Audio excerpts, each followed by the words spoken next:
आइए हम प्रार्थना की ओर जाएंगे।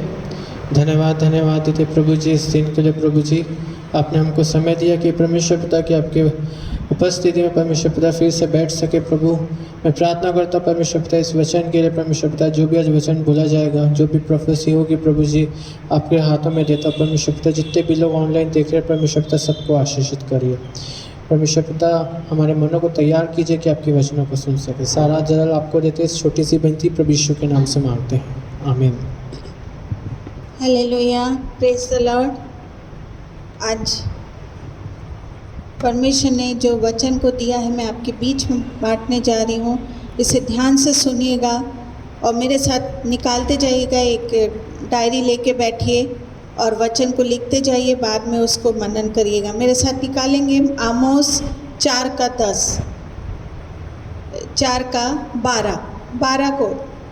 12 मैं आपके सामने पढ़ूंगी। इस कारण हे इज़राइल, मैं तुझसे ऐसा ही करूंगा और इसलिए कि मैं तुझ में यह काम करने पर हूँ।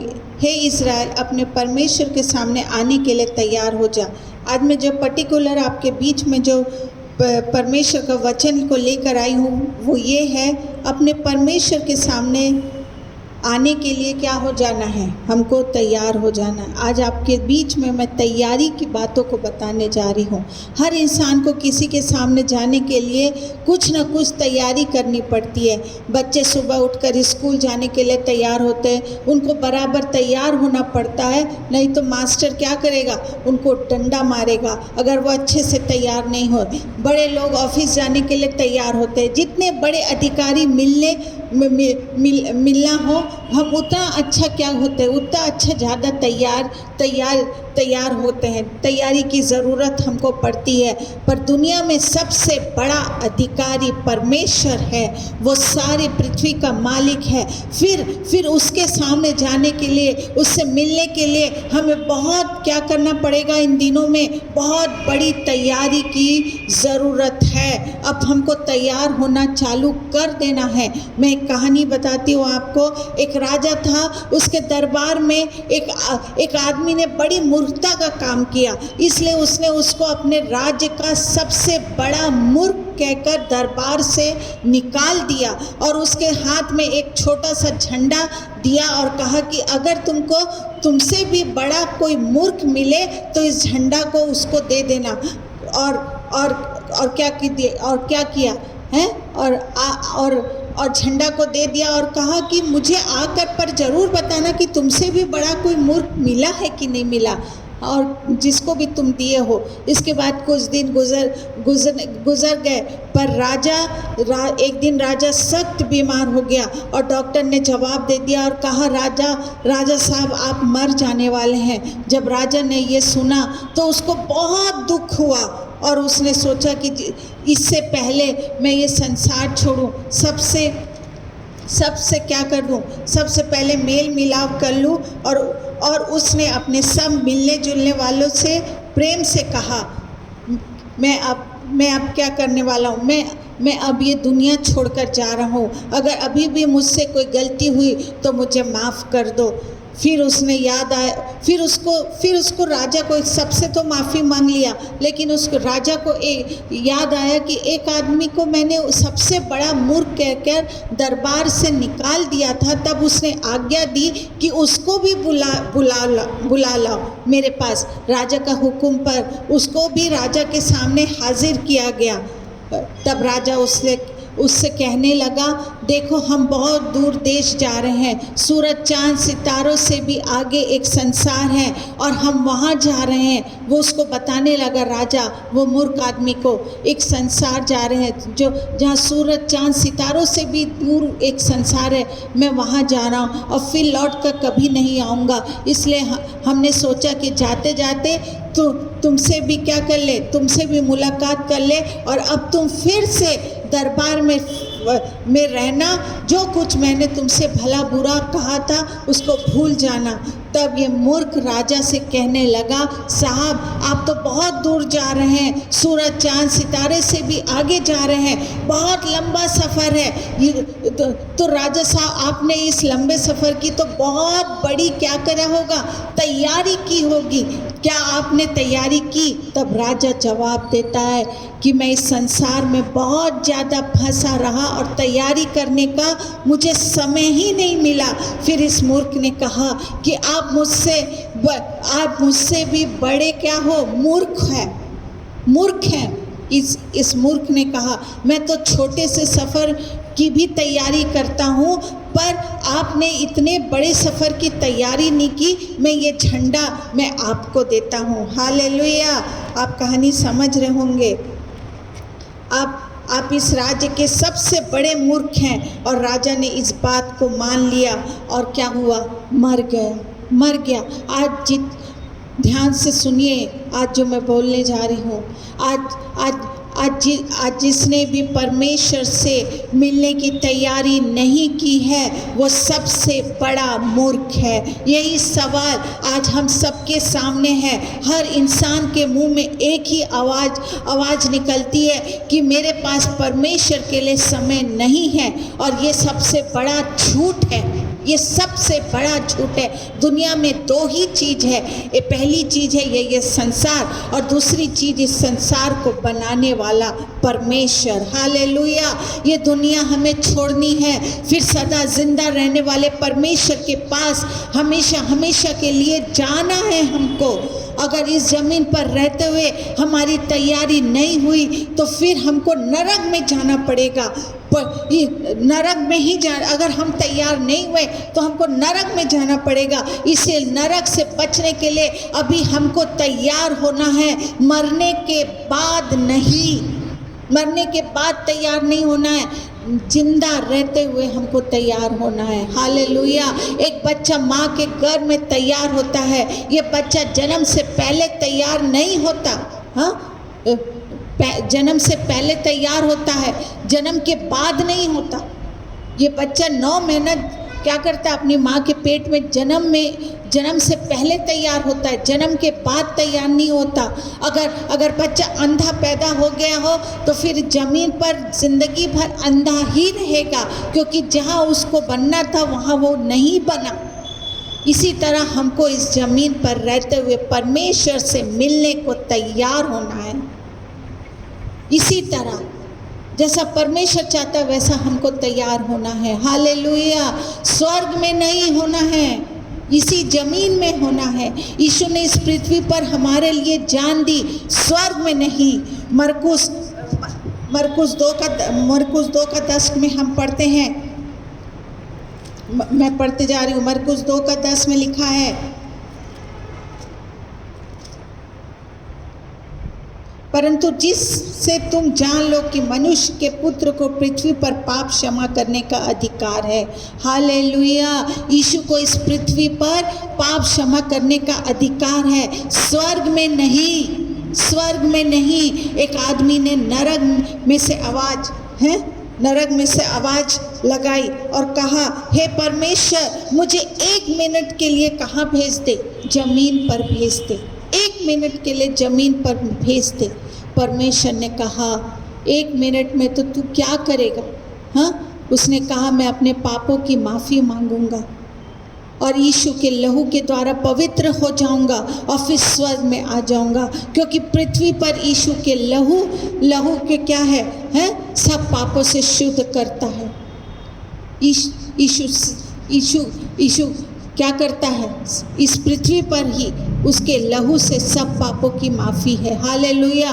परमेश्वर ने कहा, अब तुमको संसार में जाने की कोई रास्ता नहीं है। यदि कोई बच्चा अंधा पैदा हुआ तो दोबारा माता के गर्भ में जाने का और उसकी आंखें बनने का कोई रास्ता नहीं है। वो दोबारा नहीं जाएगा, दोबारा फिर नहीं घुसेगा। वो जैसा निकल गया वैसा निकल गया। हालेलुया। आंखें बनने का कोई दूसरा रास्ता नहीं है। इसलिए हम जो अभी इस ज़मीन पर हैं, हमारे पास ये सुनहरा मौका है कि हम परमेश्वर के सामने आने के लिए अपने आप को तैयार करें।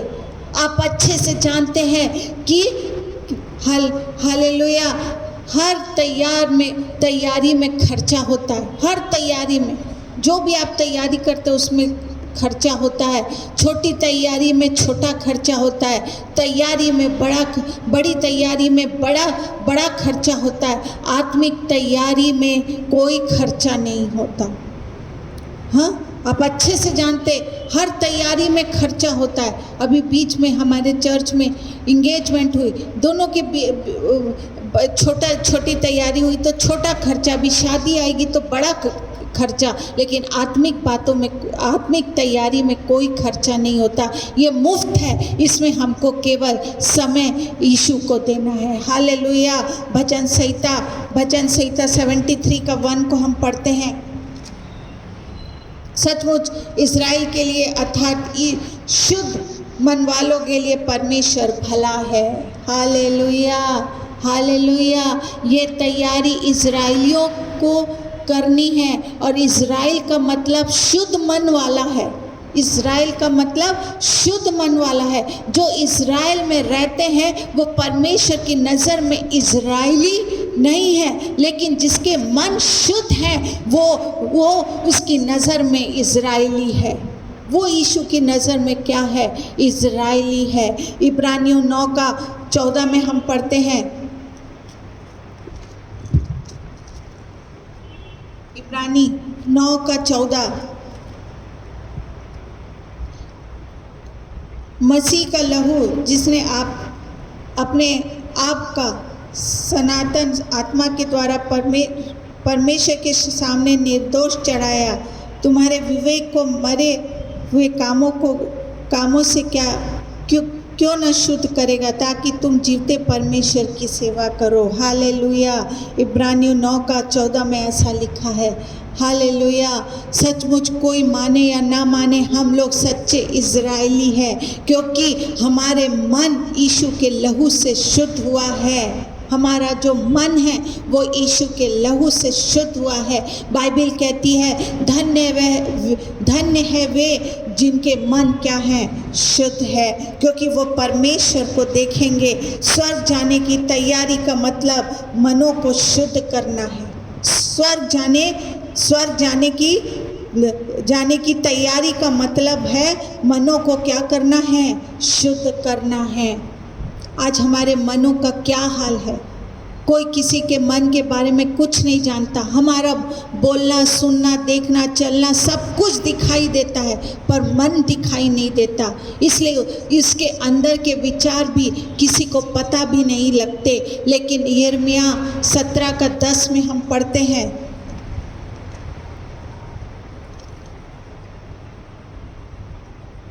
मैं यहोवा मन की खोजना और हृदय को जांचता हूँ, ताकि प्रत्येक जन को की उसकी चाल चलन के अनुसार अर्थात उसके कामों का फल है। यिर्मयाह 17 का 10 को आप ज़रूर पढ़ेंगे। मैं ठीक से नहीं पढ़ पा रही हूँ, मैं चश्मा नहीं लगाई हूँ इसलिए, लेकिन आप इसको ज़रूर पढ़िए। जिसके अंदर के विचार भी किसी को पता नहीं चलते। हाँ, अंदर के जो विचार हैं, मन के जो विचार है, वो किसी को पता नहीं चलते, लेकिन जिसने ये दिल बनाया है उसको सब कुछ मालूम है। जो प्रभु यीशु ने जो ये दिल को बना के, मन को बना के भेजा है, उसको सब कुछ मालूम है। ये दिल कहता है कि कुछ भी सोचो किसी को पता नहीं चलेगा, पर परमेश्वर कहता है कि मुझे सब कुछ मालूम है, मेरे सामने सब कुछ खुला है। हालेलुया। इब्रानियों 4 का 13 में हम पढ़ते हैं। इब्रानियों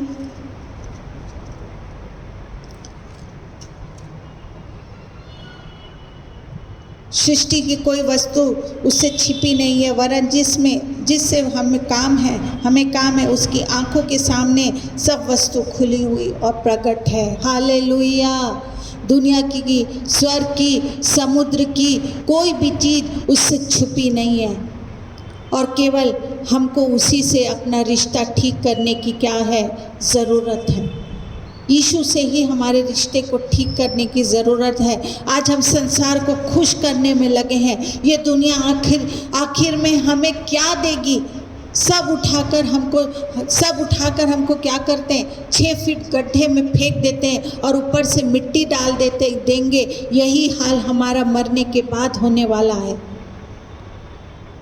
सब सब हमारे कब्र तक के ही क्या हैं, साथी हैं। इसके बाद परमेश्वर के न्याय के सिंहासन के सामने हम सबको खड़ा होना पड़ेगा, और हमारे बाद परमेश्वर के न्याय के सिंहासन के सामने क्या करना पड़ेगा, हमको खड़ा होना पड़ेगा। हालेलुया, सबको खड़ा होना पड़ेगा। और हमारे इसी शरीर को इस संसार में जिस तरह हमने चलाया, जिसका हिसाब देना पड़ेगा। जिस तरह हमने चलाया है उस तरह हमको क्या करना पड़ेगा, हिसाब देना पड़ेगा। क्योंकि ये शरीर हमारा नहीं है, परमेश्वर का है। हम अपनी इच्छा से इस पृथ्वी पर नहीं आए हैं, पर परमेश्वर की इच्छा से आए हैं। जन्म से पहले उसने हमसे नहीं पूछा कि तुम कहाँ पैदा होना चाहते हो। आज हम आदमी हैं या औरत, ये हमारी मर्जी से नहीं, पर क्या उसी ने हमको ऐसा बनाया है।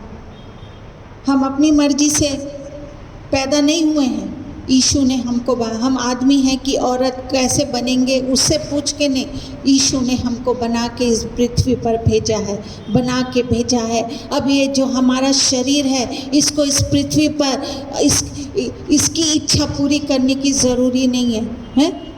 परमेश्वर के सामने आने को तैयार होने का मतलब है पवित्र बनना।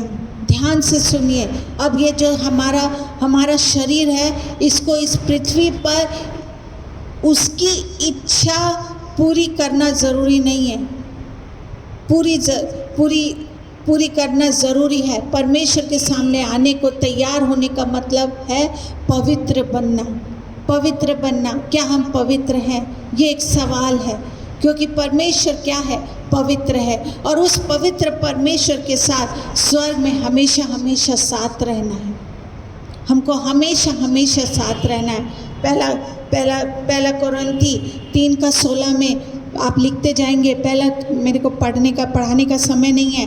पहला कोरिन्थी 3:16 में लिखा है, हमारा मन परमेश्वर का मंदिर है, इसलिए हम इसमें हमेशा आत्मिक वातावरण रहना चाहिए। हमारा शरीर क्या है, परमेश्वर का मंदिर है, इसलिए इस शरीर में कैसा रहना चाहिए, हमेशा हम कैसे रहें, आत्मिक वातावरण में रहना हमको चाहिए। हालेलुया। इफिसियों 5:19 को आप लिखते जाइए, मैं बताते जा रही हूँ। ऐसा लिखा है, हमारे मनों में हमेशा आत्मिक गीत चालू रहना चाहिए। आत्मिक गीत हमेशा प्रभु यीशु को धन्यवाद देना चाहिए। गीतों के माध्यम से, वचनों के माध्यम से गीत गाना चाहिए। भजन संहिता 103:1 में हमारा मन हमेशा परमेश्वर को क्या करना चाहिए, धन्यवाद देना चाहिए। मन में लालच नहीं होना चाहिए, घमंड नहीं होना चाहिए, गुस्सा नहीं होना चाहिए, व्यभिचार नहीं होना चाहिए, और भी बहुत से पाप मनों में जो है वो हमारे मन में नहीं होना चाहिए। मत्ती 6:34 को आप पढ़े, कल की चिंता मन में नहीं आनी चाहिए। कल की भी चिंता मन में नहीं आनी चाहिए। पहला यूहन्ना 3:21 में बाइबल कहती है कि हमारा मन हमें दोषी नहीं ठहराना चाहिए। ऐसा बाइबल कहती है कि हमारा मन हमें दोषी नहीं ठहराना चाहिए। आज अभी हमारा मन क्या कह रहा है, अगर आज यीशु मसीह आ जाए या हमारी मौत आ जाए तो क्या हम उससे मिलने को तैयार हैं? अगर हमारा मन तैयार नहीं है तो सच परमेश्वर से कहे कि हमारा मन तैयार नहीं है। भजन संहिता 51:6 में हम पढ़ते हैं, यीशु मन की सच्चाई से खुश होता है। जो कुछ मन में है उसको मुंह से क्या करना है? मुंह से उसके सामने कबूल करे। आपको गुप्त प्रार्थना जो आप अपना दरवाज़ा बंद करके करते हैं, जो दरवाज़ा बंद करके करते हैं, उसमें अपने मन की सब बातें उसके आगे क्या होती, पानी की तरह उंडेल दें।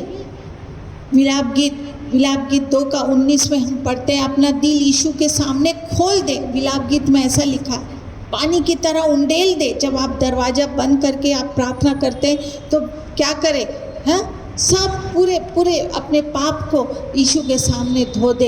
इब्रानी इब्रानी 9:14 में हम पढ़ते हैं, फिर वो उसको अपने लहू से धोकर पवित्र करेगा। जी हाँ, यीशु का लहू हमारे मनों को भी धोकर पवित्र करता है। हम अपने मन को अपने आप तैयार नहीं कर सकते, वो ही तैयार कर सकता है। केवल यीशु ही मन को तैयार कर सकता है।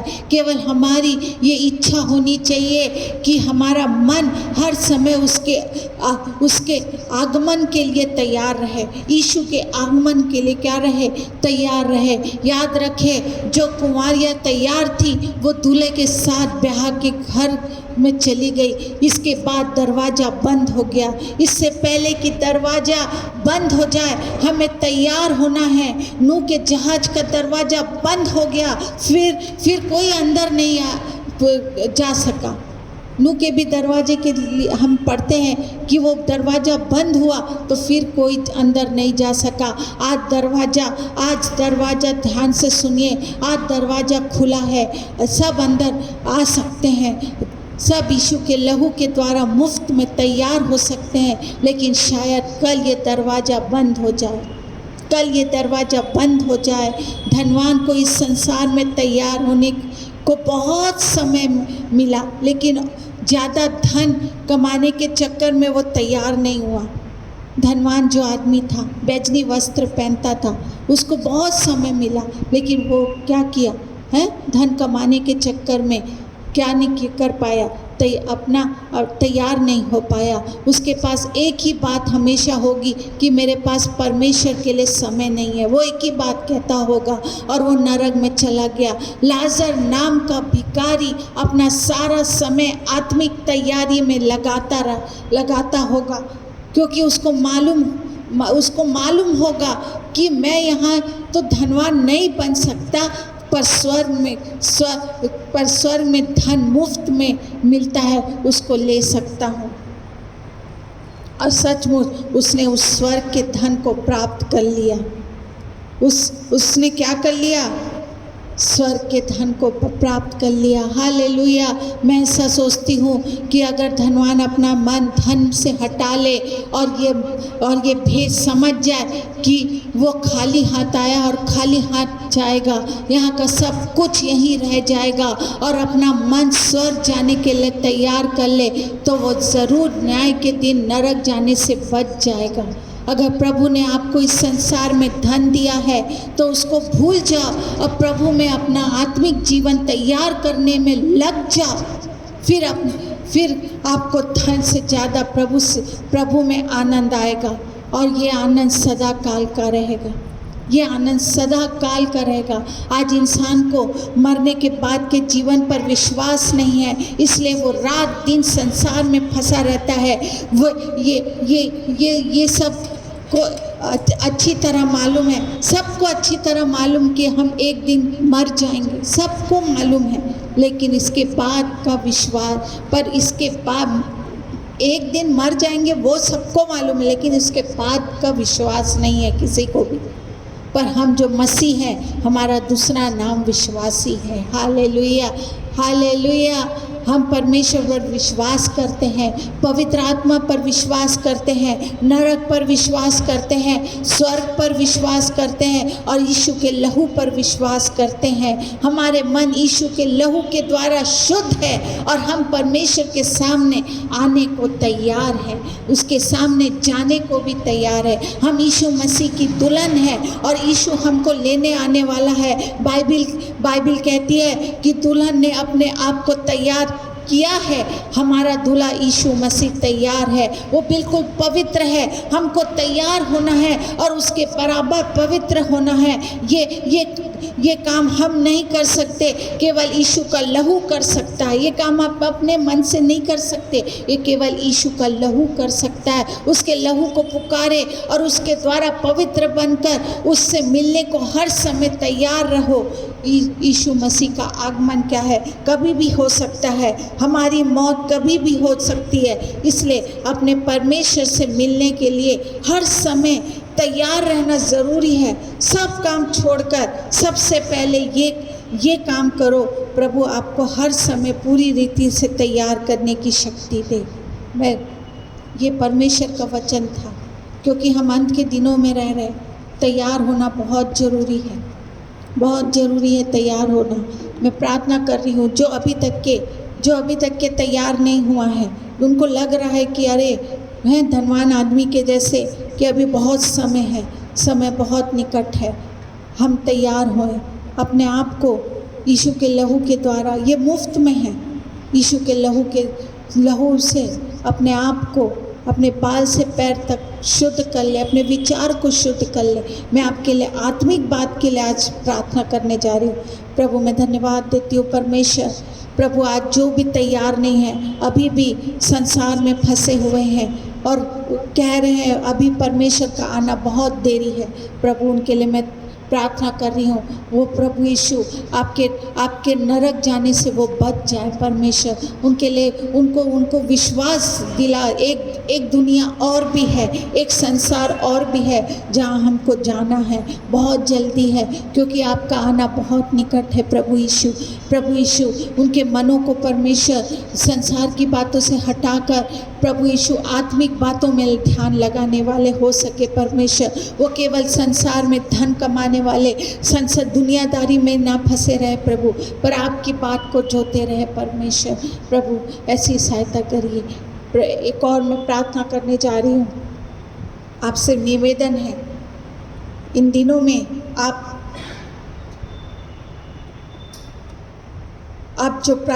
जो भी प्रार्थना कर रहे होंगे उसको मत करिए, लेकिन सबसे मुख्य प्रार्थना मैं आपको दे रही हूँ। हर चीज़ खुल चुका है, लेकिन केवल खुला नहीं है तो चर्च नहीं खुला है।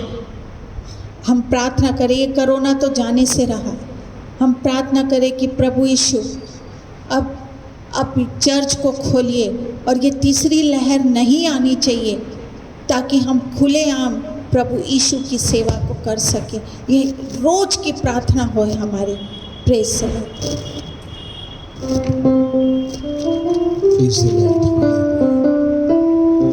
जबकि प्रभु का आना निकट है, प्रभु ने कहा जागते रहो और प्रार्थना करो। पहला पतरस 4 अध्याय 7वीं आयत में प्रभु हर समय कहता है प्रभु बहुत जल्द आने वाला है। प्रार्थना का मुख्य उद्देश्य खुल जाए। थोड़ा समय बाकी है, सेवा बाकी है, आखिरी नरसिंगा फूंका जाने वाला है। तेरा मेरा सबका यीशु आने वाला है। मैं और आप कहाँ होंगे, कैसे होंगे? राजा ने तैयारी नहीं की थी। जब हमने संदेश में सुना, प्रभु चाहता है इस कहानी के आधार पर, उसने दूसरे को मूर्ख कहा कि तूने एक काम मुक्ता से किया, बाद में बड़ा मूर्ख वही निकला। आज प्रभु कहता है समय सबसे ज़्यादा कीमती है। इफिसियों 5:16-17 में लिखा, अवसर को बहुमूल्य समझो क्योंकि दिन बहुत बुरे हैं। समय को पहचान कर तो तुम्हें गुरु हो जाना चाहिए था। आज हमारे जीवन की मन की अवस्था बिल्कुल साफ हो। सच्चे इजराइलियों को जो बजस्तर के तरीके दर जो शुद्ध मन से परमेश्वर के पास आते हैं, परमेश्वर उनके लिए अद्भुत करने के लिए तैयार है। सही पर प्रभु से कहें, प्रभु आखिरी नरसिंगा फूंका जाने वाला है। जब प्रभु आएंगे तो मैं और आप कहाँ होंगे? हम प्रभु से कहें, प्रभु इन अद्भुत बातों को हम अपने जीवन में चाहते हैं। हम ये जो गीत चलता हम अपने जीवन को समर्पित करें। सारी गम, सारी परिस्थितियां, सारी बातों को प्रभाव जाता रहेगा। जो कुछ प्रभु के लिए किया जाएगा, प्रभु उनके लिए सब कुछ करेगा। Thank you Jesus. आइए हम मिलकर इस गीत को गाते हुए अपने जीवन को समर्पित करें।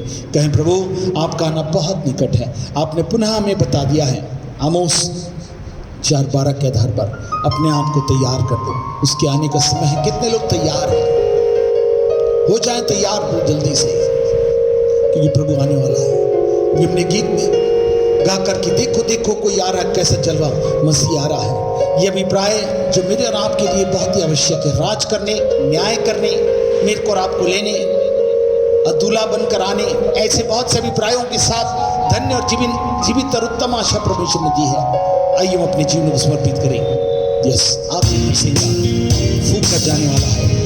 मैं और आप कहाँ होंगे, कैसे होंगे? आइए अपने जीवनों को तैयार करें। आज का विषय यही है, मैं और आप तैयार हैं या नहीं?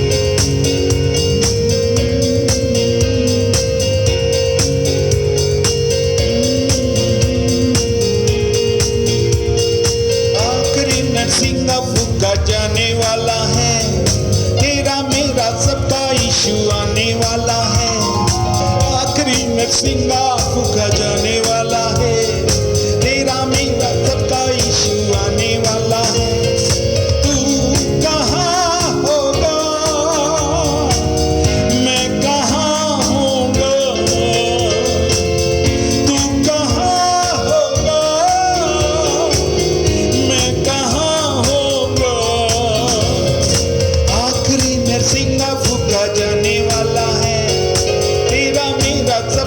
यीशु आने वाला है, आखिरी नरसिंगा फूका जाने वाला है, तेरा मेरा सबका यीशु आने वाला है। पहले जो मसीह में मुर्दे जी उठेंगे, बाकी जो बचे हैं वे बदल जाएंगे। पहले मसीह में मुर्दे जी उठेंगे, बाकी जो बचे हैं वे बदल जाएंगे।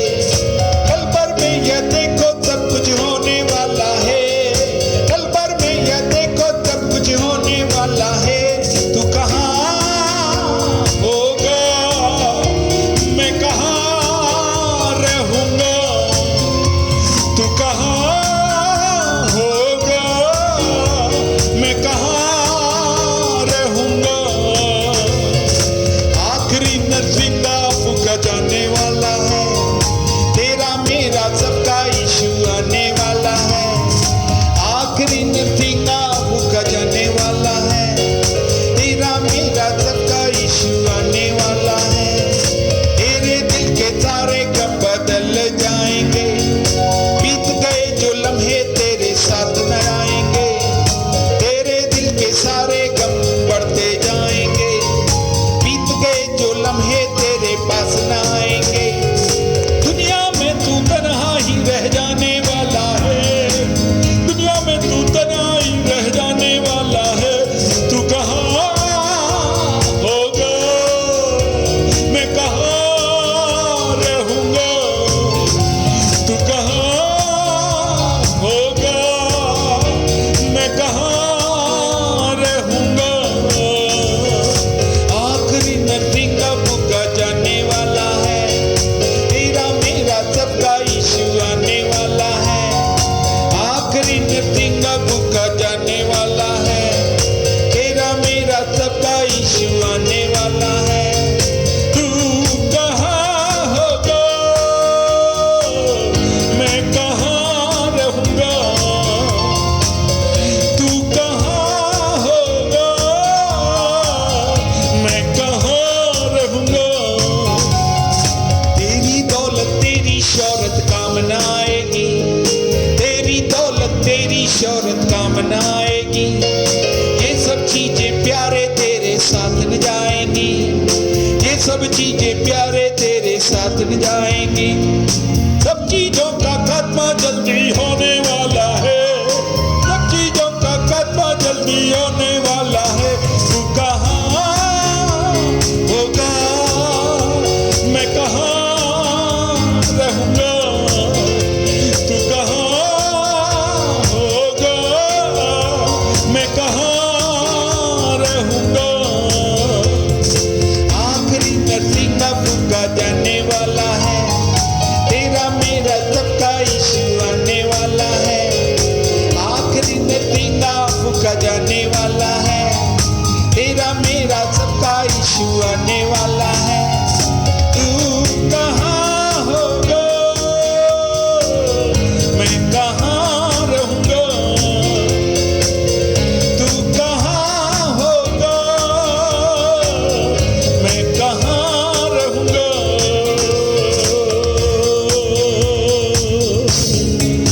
आइए प्रश्न के साथ अपने जीवन को अब तैयार करें, प्रभु से कहें, हाँ प्रभु, समय बहुत कम है प्रभु, जिसमें आप अपनी अद्भुत योजना को पूरा करने के लिए तैयार हैं। ओ प्रभु, आपकी योजनाएं हमको तैयार करके ले जाने की है। प्रभु, आप चाहते हैं कि जब समय आप पहुंचा है, अब परमेश्वर के लोगों का न्याय किया जाए। जबकि न्याय का आरंभ हम ही से होगा, तो उनका ज्ञान होगा जो परमेश्वर के समाचार को नहीं मानते। धर्मी व्यक्ति ही कठिनता से उद्धार पाएगा, तो भक्तिहीन और पापी का क्या ठिकाना। प्रभु चाहते हैं कि इन दिनों में हम अपने जीवन को तैयार करें। वचन में लिखा है, पहला पत्रस 4:7 में, सब बातों का अंत तुरंत होने वाला है, इसलिए संयमी होकर प्रार्थना के लिए सचेत रहो। सेल्फ कंट्रोल करें फॉर प्रिपरेशन। प्रभु, इस आत्म तैयारी के लिए प्रभु ने कहा था सबसे बड़ा दुख हुआ अंतिम दिनों में संयम होगा, सेल्फ कंट्रोल होगा। हम अपने द्वारा नहीं मगर प्रभु के द्वारा चलाए जाए। परमेश्वर की आत्मा के द्वारा हमारी आत्मा, हमारे प्राण और हमारे शरीर को चलाने वाले हम प्रभु से कहें, प्रभु इस थोड़े समय में आपकी योजना का भाग बहुत ही अलौकिक है, बहुत ही अद्भुत है, और हम चाहते हैं इन सारे भागों में प्रभु आपकी महिमा का भाग हमारे जीवन में बहुतायत से बहता रहे, और हम प्रभु की अद्भुत बातों को अपने जीवन में ले सकें कि हम प्रभु की नवातों में कहा है, यीशु यीशु तुम्हें बुला रहा है। प्रभु मेरे को और आपको सबको बुलाता है, एक नजर तो मोड़ लो। क्यों गुनाह को, कोई सी बात को, धन को, दौलत को, लालच को, किसी बात को लेकर मन को साफ रखे। इजरायली सच्चे मन का व्यक्ति जिसको प्रभु ले रहा है, वो प्रभु चाहता है कि इस बात को स्मरण रखें। जब प्रभु बुलाता है इसके साथ हम अपनी आशा के अंगीकार को तो थामे रहें। प्रभु ने कहा उसे थामे रहे। कैसे? प्रभु के साथ इन बातों को, हाँ प्रभु मेरे को और आपको बुलाता है।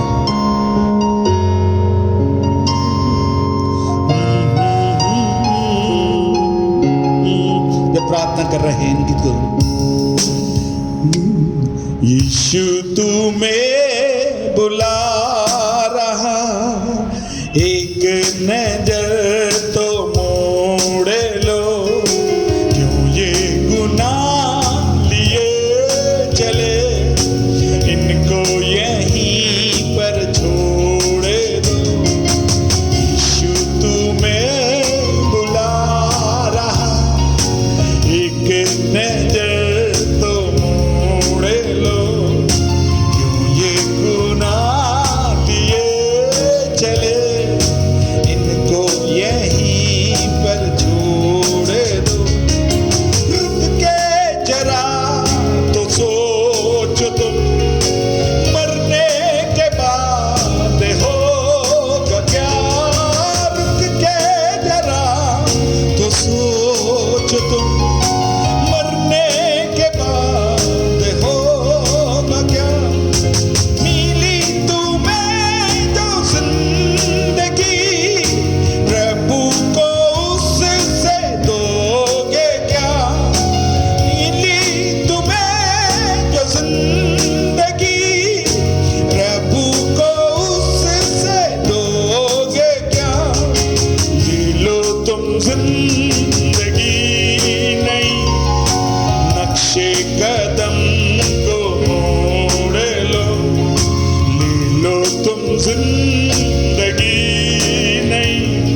ने कहा था जो अपने अपराधों को मान लेगा छोड़ देता उस पर दया की जाएगी।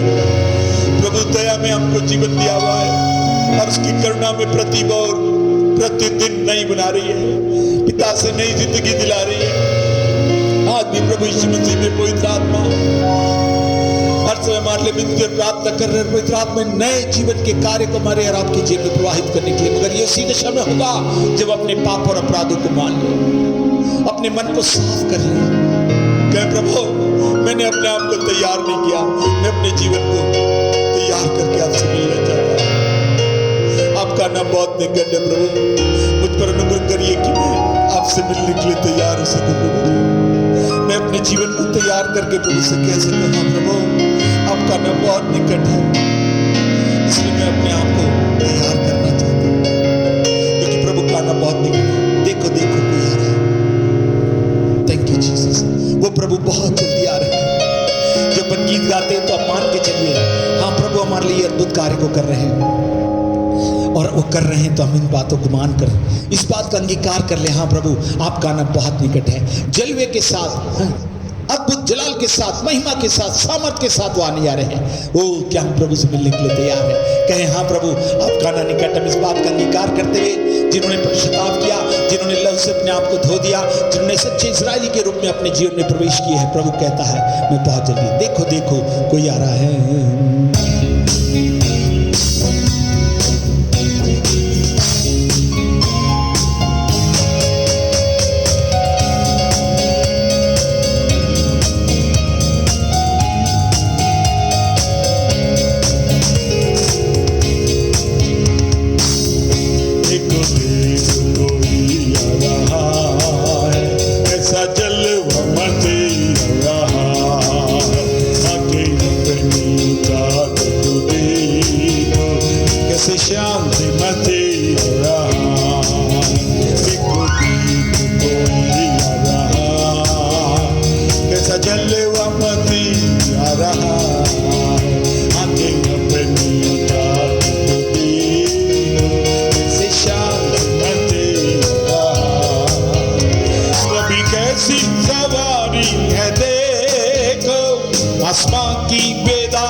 यीशु ने दी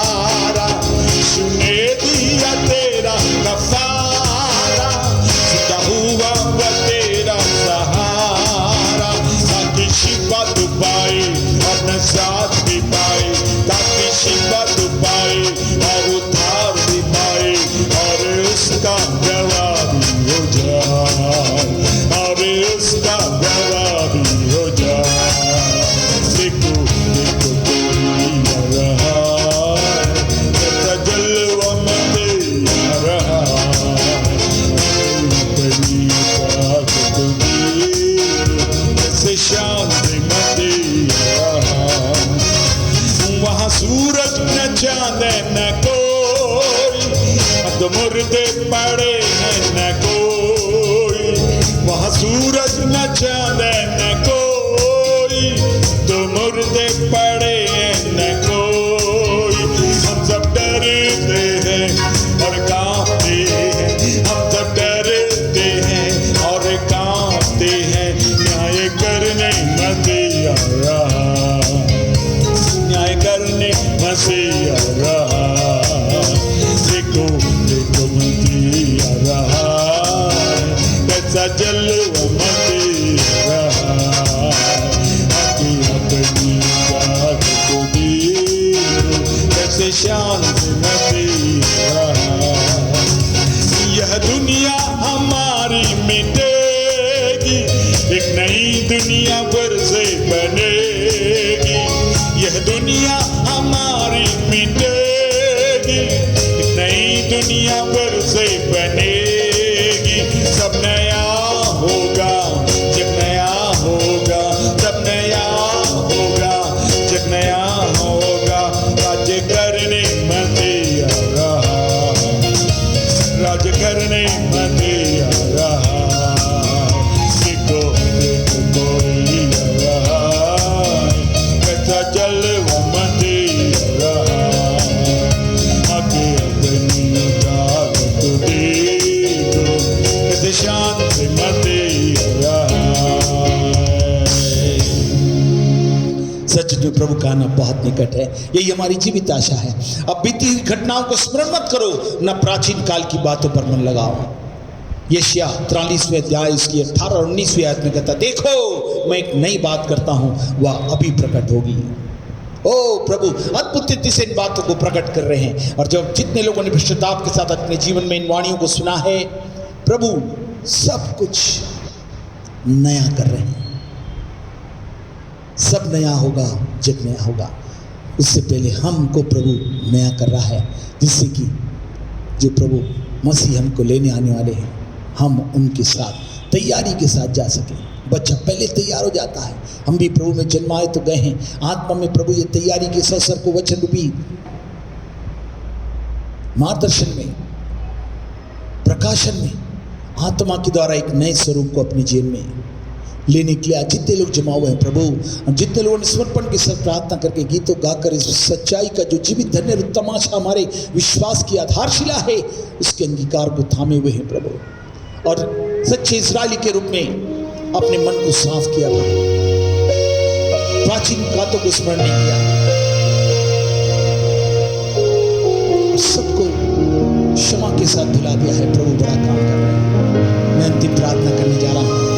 पूर्ण विश्वास है कि आज के दिन जितने लोग भी जमा हुए हैं, महिमा के इस युग में जो अपनी कलीसिया से प्यार करके प्रभु अपने स्वरूप को दुल्हन के रूप में दे रहा है, यही वो समय जब तैयार करना बच्चा रहते रहते तैयार हो जाता, उसके बाद कुछ नहीं होता प्रभु।